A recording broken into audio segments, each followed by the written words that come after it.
मंच पर उपस्थित महाराष्ट्र भारतीय जनता पार्टी के प्रदेश अध्यक्ष श्रीमान बावनकुळे जी, भाजपा के वरिष्ठ नेता और हमारे उप मुख्यमंत्री श्रीमान देवेंद्र फडणवीस जी, मोदी जी की मंत्रिपरिषद में मेरे साथी पीयूष गोयल जी, राव साहब दानवे पाटिल जी, मुंबई भाजपा के अध्यक्ष श्री आशीष शेलार जी, आज जिस संकल्प पत्र पर हम बात करने के लिए एकत्रित आए हैं, ये बनाने की समिति के हमारे अध्यक्ष श्री मुनगंटीवार जी, हमारे राष्ट्रीय महासचिव विनोद तावड़े जी, विनय सहस्त्रबुद्धे जी और आज यहां पर उपस्थित सभी पत्रकार छायाकार बंधु भगिनी, आप सभी का मैं मन से स्वागत करता हूं। आज यहां पर अभी जिस संकल्प पत्र का विमोचन हुआ, वो संकल्प पत्र ये महाराष्ट्र की महान भूमिका, सारी जनता के आकांक्षाओं का प्रतिबिंब है। महाराष्ट्र एक प्रकार से कई युगों से हर क्षेत्र में देश का नेतृत्व कर रहा है। एक जमाने में जब जरूरत थी तब भक्ति आंदोलन की शुरुआत भी महाराष्ट्र से हुई। जब जरूरत पड़ी तब गुलामी से मुक्ति का आंदोलन भी शिवाजी महाराज ने यही भूमि से किया और जब जरूरत पड़ी तब सामाजिक क्रांति की शुरुआत भी यही महाराष्ट्र ने की। और ये महाराष्ट्र की पूरी जनता के आकांक्षाओं का प्रतिबिंब आज हमारे इस संकल्प पत्र के अंदर दिखाई पड़ता है। आज यहां पर मैं आप सबके सामने उपस्थित हूं। इस वक्त हमारे एनडीए की जो सरकार, महायुति की सरकार चल रही है, उसने किसानों का सम्मान करने की बात की है, गरीबों का कल्याण करने को जमीन पर उतारने का काम किया है, महिलाओं का स्वाभिमान बढ़ाने के लिए हम योजनाएं लेके आए हैं और विरासतों का पुनरुत्थान करने का काम भी महायुति सरकार ने किया है। मित्रों, आज मुझे बहुत खुशी है कि जब मैं अंबेडकर जी की भूमि पर खड़ा हूं, तब अभी अभी कश्मीर में जो चुनाव हुआ, आजादी के बाद पहली बार कश्मीर का चुनाव के बाद मुख्यमंत्री का शपथ अंबेडकर जी ने बताए हुए संविधान से हुआ है। इससे बड़ी श्रद्धांजलि अंबेडकर जी की वो नहीं हो सकती। धारा 370 हटने के बाद पहली बार कश्मीर में भारत के संविधान की शपथ लेकर सरकार बनाने का काम हुआ और इसका पूरे देश को आज नाज है। हमने इस संकल्प पत्र के माध्यम से महापुरुषों की परंपराओं को, सांस्कृतिक विरासत को आगे बढ़ाने के संकल्प भी रखे हैं। अराजकता फैलाकर विकास के नाम पर विफल राज देने वालों की विफलताओं से बोध लेते हुए मजबूत, समृद्ध और सुरक्षित महाराष्ट्र कैसे हो, इसका भी इसके अंदर आपको योजना दिखाई पड़ेगी। आज चुनाव में हमारा मुकाबला अघाड़ी से है। मैं निश्चित रूप से कहना चाहता हूं कि अघाड़ी की सारी योजनाएं सत्ता के लालच में तुष्टीकरण की है, विचारधाराओं का अपमान करने वाली है और महाराष्ट्र की संस्कृति से छल कर कर केवल सत्ता प्राप्ति के लिए आगे बढ़ने वाली विचारधारा है। मित्रों, मुझे गत चुनाव का परिणाम याद है। आज मैं महाराष्ट्र की जनता के सामने कहने आया हूं कि आप लगातार तीसरी बार महायुति की सरकार को आपका मैंडेट दीजिए। पहली बार 2014 में महाराष्ट्र की जनता ने महायुति को मैंडेट दिया, भारतीय जनता पार्टी के नेतृत्व में महायुति की सरकार बनी। 19 में भी मैंडेट भारतीय जनता पार्टी और महायुति के लिए था, मगर जनादेश का द्रोह कर सत्ता की लालच में वो जनादेश को नकारा गया और अंतोतगत्वा जो कृत्रिम होता है, जो बनावटी होता है, वो लंबा टिकता नहीं है। वो सरकार गिरी और फिर से महायुति की सरकार बनी। महायुति एक मुश्त होकर, एकजुट होकर मोदी जी के नेतृत्व में सिद्धांतों के आधार पर महाराष्ट्र का कल्याण करने के लिए आगे बढ़ रही है। और अघाड़ी की सरकार बनाने का जो लोग दावा कर रहे हैं, उनका चुनाव अभियान भी आंतरिक विरोधाभासों से घिरा हुआ है।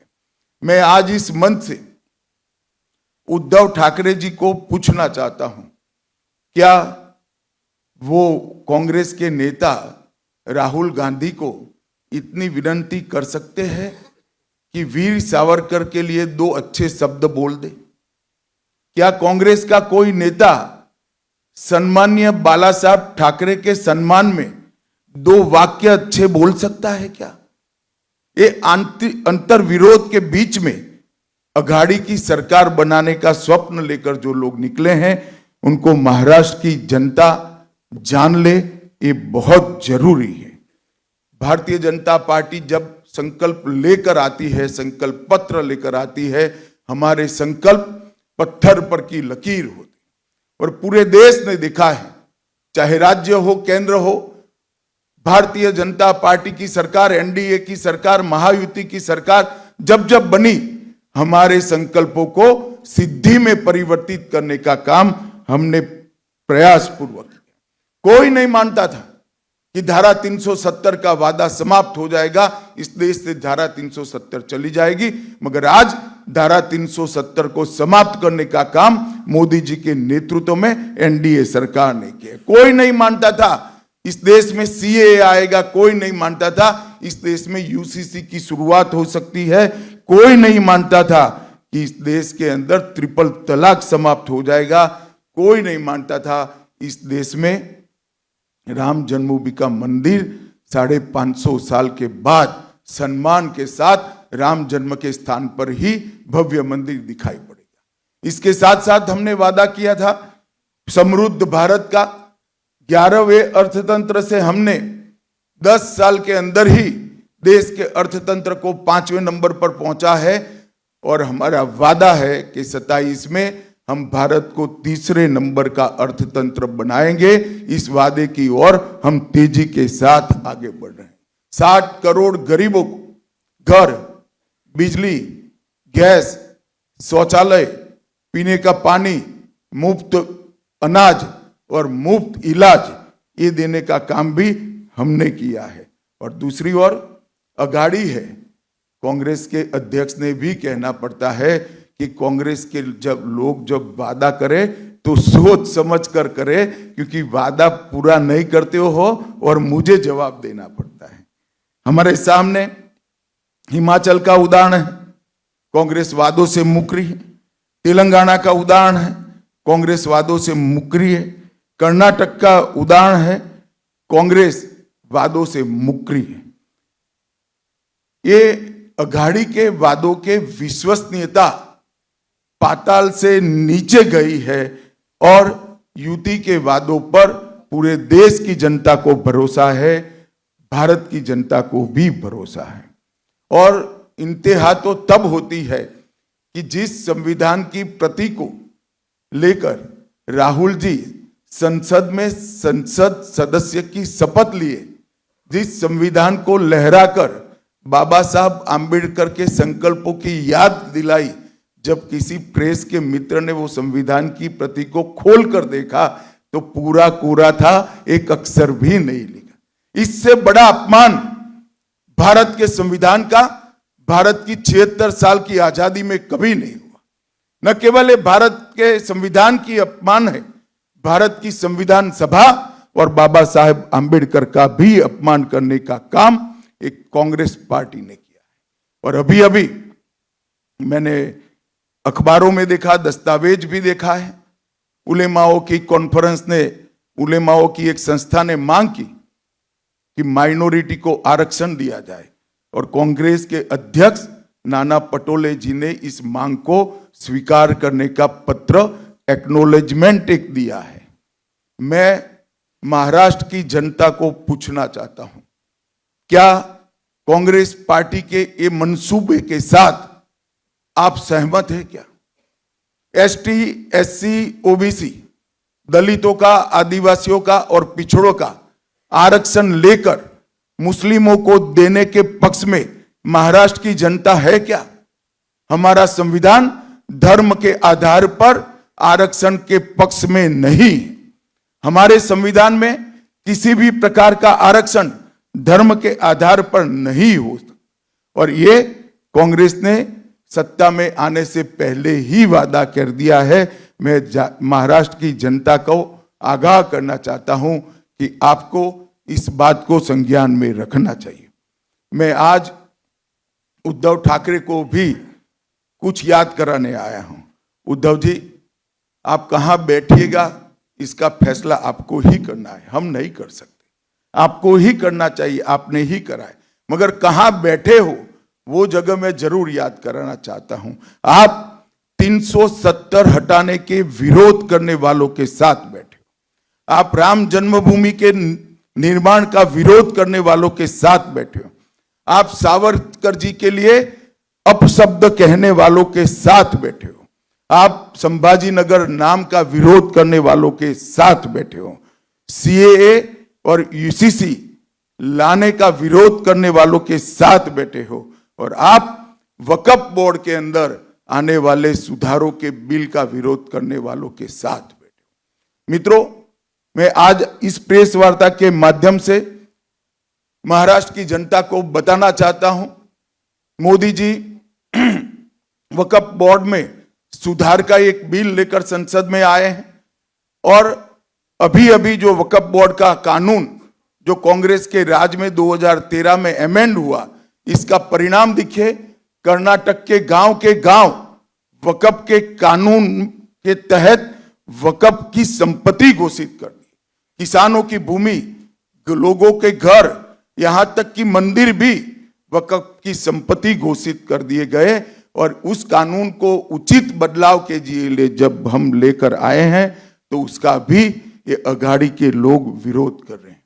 मैं महाराष्ट्र की जनता को ये कहना चाहता हूं कि वक्फ के कानून के बदलाव का विरोध का मतलब है कि आने वाले दिनों में यहां पर भी वक्फ बोर्ड आपकी संपत्तियों को इसी प्रकार से घोषित कर सकता है। मित्रों, देवेंद्र जी ने संकल्प पत्र की प्रमुख बातें बताई हैं, परंतु मैं इतना बताना चाहता हूं कि डबल इंजन की सरकार ने करीब करीब 10 साल के अंदर महाराष्ट्र के विकास के लिए ढेर सारे काम किए हैं।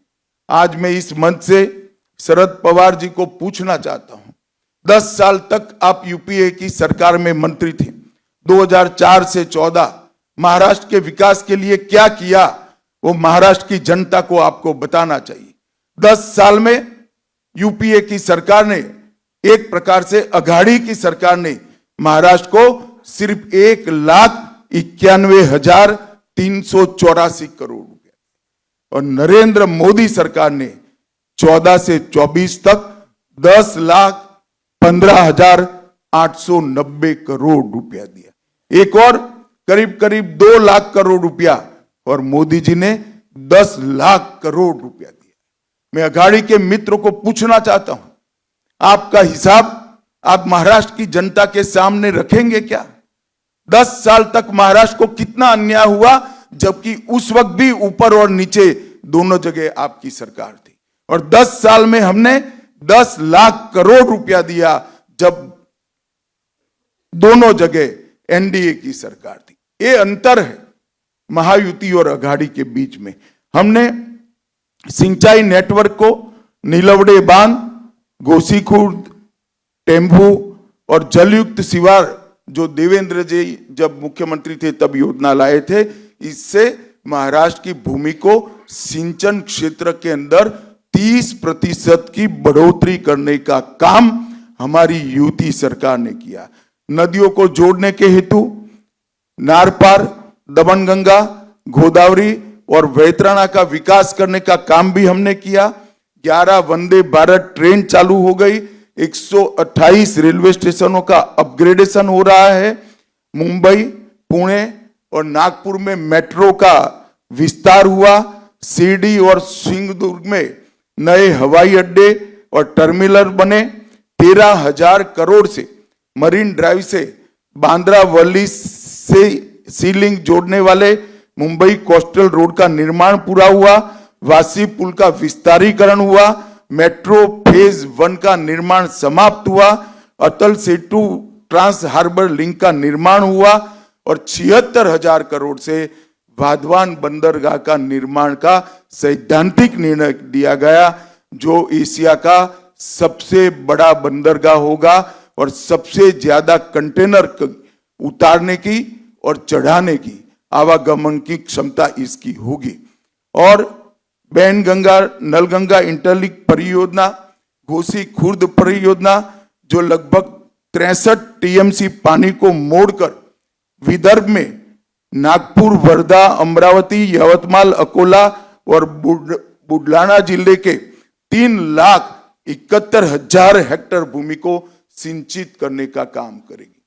इससे विदर्भ की प्यासी धरती को बहुत बड़ा फायदा होने वाला है और ये 85,000 करोड़ की योजना अगले 10 साल में हम इसको पूरी करेंगे। 2200 करोड़ से खड़कवासला बांध से फुरसुंगी तक 34 किलोमीटर सुरंग बनाकर हमने एक बड़ा साहस करने का निर्णय किया है। 24 में सोलापुर हवाई अड्डे का उद्घाटन हुआ। पुणे और कोल्हापुर में नए टर्मिनल बने और पालघर जिले में बहुउद्देशीय बंदरगाह बनाने का भी हमने निर्णय किया। 13,000 करोड़ के निवेश से 2800 मेगावाट की संयुक्त क्षमता वाले 2 पंप हाइड्रो स्टोरेज प्रोजेक्ट शुरू हमने किए और सिरवाटा पुणे 1800 मेगावाट और भीवपुरी रायगढ़ में 1000 मेगावाट की योजनाओं को भी हम लेकर आए। इसके अलावे आज एक प्रचार हो रहा है कि महाराष्ट्र में इन्वेस्टमेंट नहीं आ रहा है। मैं अघाड़ी के मित्रों को याद कराना चाहता हूं, जब अघाड़ी की सरकार कुछ समय के लिए चली तब महाराष्ट्र इन्वेस्टमेंट में फिसल रहा था। महाराष्ट्र एफडीआई इन्वेस्टमेंट में 4थे नंबर तक फिसल गया था।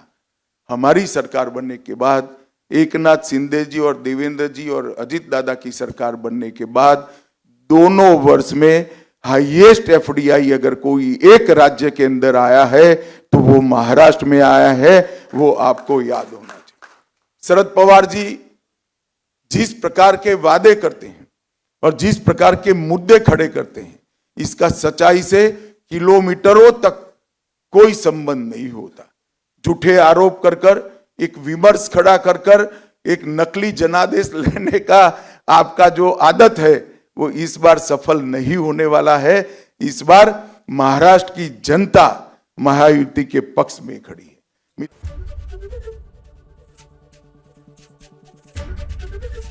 एबीपी गंगा, खबर आपकी, जुबान आपकी।